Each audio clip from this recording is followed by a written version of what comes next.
Hello, and a very, very warm welcome to this CMA showcase video where I'm joined by Tracy Ferriss.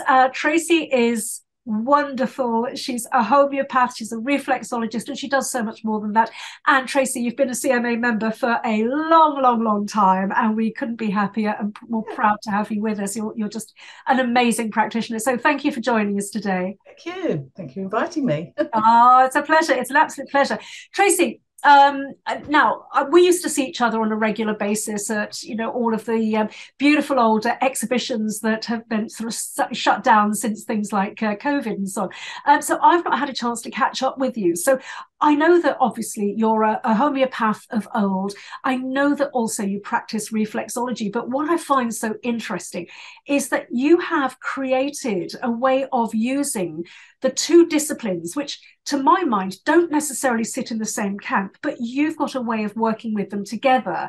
And I was wondering if you can share with our viewers and listeners how you actually do that. How does all that work? Well, at first, I did keep them separate. I was thinking, well, that's my homeopathic patient, that's my reflexology patient. I kept them separate. And after a while, I was thinking, you know what? I had people with long-standing or chronic conditions with such as fibromyalgia or trauma. And it was as if after the homeopathic consultation, they wanted some comfort and reassurance before going back out into the world. And I was able to give just a short treatment, which brings them back into their body again. And it was also quite confirmatory, if that's the right word, because there was a certain group of remedies that might be suitable for their condition. And if I feel a certain tightness in the thoracic area or the diaphragm area, I would think, oh yeah, this just we'll work with some grief remedies perhaps, or it would seem to be create a lovely cohesion for the actual appointment. So I was able to, put the two together, and people seem to like that. They like the reassurance of a hands-on treatment at the end of talking about their stuff. And quite often, I had one patient in who had grief, and we spoke for a very long time about grief and the medical history and everything. And then when she got on the couch to have just half an hour of reflexology treatment, it comforted her. She lived on her own and she worked on her own, and it was a lovely way to round off that appointment. Oh gosh, that's absolutely wonderful. Mm. It's very, very interesting, isn't it, Tracy? Because I'm sure that you were probably trained in homeopathy in a very similar way to the way that I was, which was that, you just do one therapy at a time, and then you wait and you see, particularly homeopathy, you give a remedy and you wait, wait, wait. And, we were always told, thou shalt not mix therapies. And that's the sort of the golden rule. So this is why I'm so fascinated to listen to what you're explaining here. And it makes complete sense to me. It really does. Well, why did you what I was sort of curious about was why did you settle on this idea of doing this mixture, which is so clever? Well, I kept having I had a patient with fibromyalgia, and she said every time I go for treatment, I have a flare up. I do yoga for an hour, I have a flare up. I have osteopathy, I have a flare up. And I said, well, it seems rather harsh. She goes away and has these 1 hour or 40 minutes with someone. I said, maybe we should just do really light lymph drainage just for 15 minutes on your feet and support you with tissue salts. So don't go in heavy, don't go in with the big bad remedy, don't go in with some heavy treatment, just really light and just gently. And we'll just give you half an hour slots. And this supported her, and she was able to go home and gently get on with her day without having to get over a healing crisis. And it was the healing crisis we wanted to avoid because she would have a flare up. So we said, okay, let's go in really gently. So we just bit by bit supported her. This is so interesting, Tracy, because the thing is that, we do often have the highly sensitive client or highly sensitive patient to work with. And you are right that, there can be aggravations of symptoms, can't there? And that's what's so fascinating to me is that you've found this incredibly elegant way of finding the way around that. And I'm actually, now you're speaking, I'm sort of thinking of clients and patients of my own, where I'm sort of thinking, even my mum, for example, where she's so very You know, she's very frail at the moment and getting over some infections and so on. And she would be an ideal candidate for that, absolutely. And I think there's something so lovely about reflexology. I mean, first of all, it feels wonderful, but it is also grounding, isn't it? Absolutely. Grounding the energy, pulling the energy down into the feet. Yeah, Yeah. absolutely. And you can do sort of gentle. A lot of people with fibromyalgia do need to detox. So I just gently went round the lymph areas and the bladder area, and then was thinking about the remedies homeopathically that related to those as well. So yes. hopefully, yes. Yeah. I think when you've got clients and patients who can't, their movement is restricted. Yes, I mean, because of the pathology that's going on, you've got you do need this detoxing, but particularly when you've got really static clients, and that can go for to all sorts of people, can't it? All sorts of conditions, and so they're just not getting that lymphatic flow.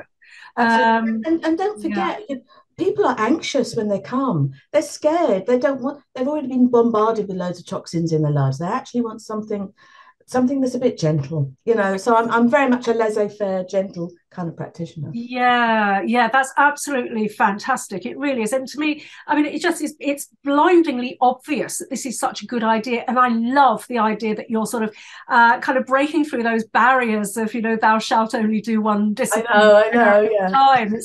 You're such a rebel. It's wonderful. I know. I'm a bit controversial sometimes. I have to rein myself in.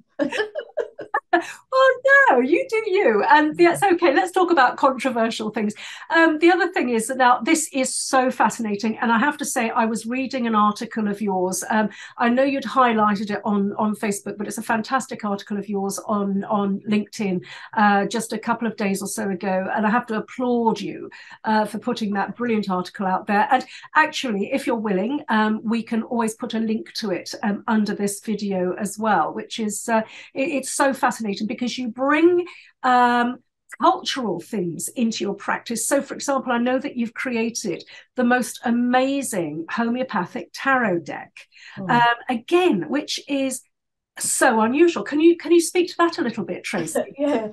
Well, myself and my friend, we've always liked tarot and we always wanted to create a tarot. And she says, but we need a theme. I said, well, what do I know about? And I thought, well, I know about homeopathy. Let's see if there's already one out there. And there wasn't. So there we go. We did a homeopathic tarot, and once I'd started it, I thought I can't stop. I have to finish this now. And I knew I would tread on a few toes. There were some people who don't like it, but there's always been that stigma and taboo. And I first introduced it as a reflective tool for practitioners of any kind. And I also thought about, well, it could be useful for students as well if they're learning a remedy and they want to look at the salts or the combination of salts. They can have a little quick flick through, and it created a different way of looking at not yourself and of looking at the remedies as well. Yeah, it's very interesting because I think a lot of people I think the knee-jerk response to that would be, oh, well, tarot is woo and spooky and witchy and all of those things.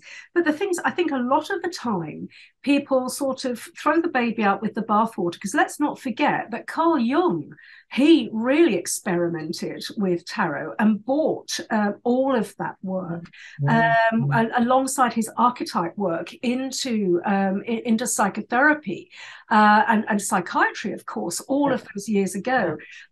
So there is a legitimate place for this. It's not just sort of smells and bells and at all, by a long chalk. Yeah, I can honestly say that during lockdown, a lot of people were on their own. A lot of people needed reflection, and a lot of people were up at 2 a.m. without and not being able to sleep, and myself included. And there were things you need to write or journal with. All these things can really help your well-being. What else are you going to do? I mean, a lot of people turn to alcohol, Janie, and that's not what I do. And I would rather people did something creative or exploratory with themselves. Yeah. I think, it's a wonderful tool for being able to spark insight into oneself, into situations, Yeah. and so on. Yeah. It just gives you yet another way of stepping back and, well, look at what if, you know, you look at this from this angle, you know, could you consider this? And this is what I think is so clever about what you've done there. So again, if you're willing, perhaps we can put some details for everybody under in the show notes about how they can get hold of all of that from you. So, but Tracy, it's amazing. It's actually wonderful to have you, and I would love to have you back for a perhaps a CMA tutorial, because you have so much to share with other practitioners as well as members of the public who may well be looking at this video. You know, there's just so much going on there, and I think this is what happens. You know, when you're a practitioner of many years' experience, you know, you bring so much to the wellness part. Right. That's right. And your work is remarkable, and I know the way you help people is just remarkable. You know, thank you, Janie. That's amazing. Thank you. You're no, you're an absolute treasure. You know, you really are. And you know, I think anybody that is lucky enough to be treated by you is just very fortunate indeed. So, on that note, Tracy, what is the best way for people to be able to contact you if they can contact me? Yeah, they can contact me on my phone number or my website, and they're just booking and make an appointment. So great. Okay. So for anybody, as I say, either listening to this on the podcast, you'll have the show notes in the podcast details, or if you're watching this on video, then obviously you'll have the show notes under the video. We'll also give Tracy a copy of this. So Tracy, if you want to put it on your YouTube or your site or whatever, down to you entirely. But again, you'll have all your details there as well. But yes, I just have to say, everybody, run, don't walk, run to make an appointment with Tracy, because she's flipping amazing. I know she's an amazing woman. Yeah, so, no, I think it's very important. Getting well can be fun, can't it? To have it can, absolutely, yes. I really agree with that. It doesn't have to be arduous and scary and horrible like in conventional medicine can be. You know, this is so much more. I think what we do is so much more supportive and interactive and not patriarchal. I think that's I think that's an interesting way of putting it. So yes, Tracy, it's been amazing. Thank you so much for your time today. Can't wait to see you again. I know that people will be saying, can we see that lovely lady again, please? And so I'll love you and leave you right now, but look, it's been fabulous. Thank you, Tracy. Good luck. Thank you very much. Thanks. Bye.